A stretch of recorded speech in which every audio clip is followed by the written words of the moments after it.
మాతృభాషను ప్రేమించాలని, దీనికి తెలుగువారంతా ఉద్యుక్తులు కావాలని ప్రముఖ సంస్కృతాంధ్ర పండితులు గొట్టుముక్కల వెంకట నరసింహ శాస్త్రి పేర్కొన్నారు. రమణీపేటలో అడబాల ట్రస్ట్ ఆధ్వర్యంలో తెలుగు భాష దినోత్సవం ఘనంగా జరిగింది. ఈ సందర్భంగా గొట్టుముక్కల వెంకట నరసింహ శాస్త్రి మాట్లాడుతూ, తెలుగును వ్యవహార భాషగా చేయడానికి కృషి చేసిన గిడుగు రామ్మూర్తి జయంతిని పురస్కరించుకుని తెలుగు భాషా దినోత్సవంగా జరుపుకుంటున్నామన్నారు. ప్రముఖ ప్రవచనకర్త మద్దాలి సత్యనారాయణమూర్తి మాట్లాడుతూ, జనుల మాట పుట్టిన స్వరూప లావణ్యం అనన్య సామాన్యమైందన్నారు. అనంతరం అడబాల రత్నప్రసాద్ ఆధ్వర్యంలో గొట్టుముక్కల వెంకట సత్య నరసింహ శాస్త్రి, మద్దాలి కేవీబీ సత్యనారాయణమూర్తులను ఘనంగా సత్కరించారు. ఈ కార్యక్రమంలో చింతపల్లి సుబ్బారావు ప్రసాద్ నాయుడు, ఎస్ శ్రీ నగేష్, అడబాల సత్యనారాయణ, రవిశంకర్ పట్నాయక్, రేలంగి బాపిరాజు, కృష్ణమోహన్, రాజా తదితరులు పాల్గొన్నారు. మాతృభాషా మాధ్యమంలోనే 1వ తరగతి నుంచి కనీసం 10వ తరగతి దాకా విద్య నేర్చుకోవాలి. ఒక వ్యక్తి ఆడపిల్ల అవ్వచ్చు, మగ పిల్లవాడవచ్చు.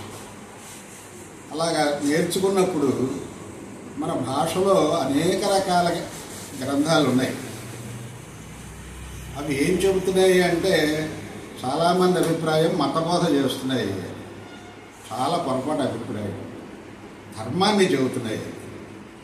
అంచేత మన భాషలో మనం గ్రంథాలు చదువుకున్నట్లయితే అనేక మంది ప్రముఖ వ్యక్తుల యొక్క, సమాజ సేవకుల యొక్క, దాతల యొక్క, వీరుల యొక్క, ప్రభువుల యొక్క చరిత్రలు మనం చదువుకున్నట్లయితే, పంతులు గారు జయంతి సందర్భంగా ప్రతి సంవత్సరం కూడా మాతృభాషా దినోత్సవం కార్యక్రమం నిర్వహించుకుని ఆయన చూసినటువంటి బాటలో నడియాడి, ఇంకేంటంటే మనకి అందుబాటులోని మనకు తెలిసినటువంటి భాష మాట్లాడుకోవడం కానీ దాంట్లో నేర్చుకోవడం ద్వారా మనం విజ్ఞానవంతం పెంచుకోవడానికి, అదేవిధంగా సమాజంలో ఉన్నతమైనటువంటి దశకి వెళ్ళడానికి అవకాశం ఉంటుంది. కాబట్టి మాతృభాషా దినోత్సవం సందర్భంగా పెద్దలైనటువంటి గొట్టుముక్కల వెంకట నరసింహ శాస్త్రి గారిని, అదేవిధంగా మద్దాల కేవీ సత్యనారాయణమూర్తి గారిని ఈరోజు మనం ఆహ్వానించుకున్నాం వారిని అభినందించుకోవడానికి.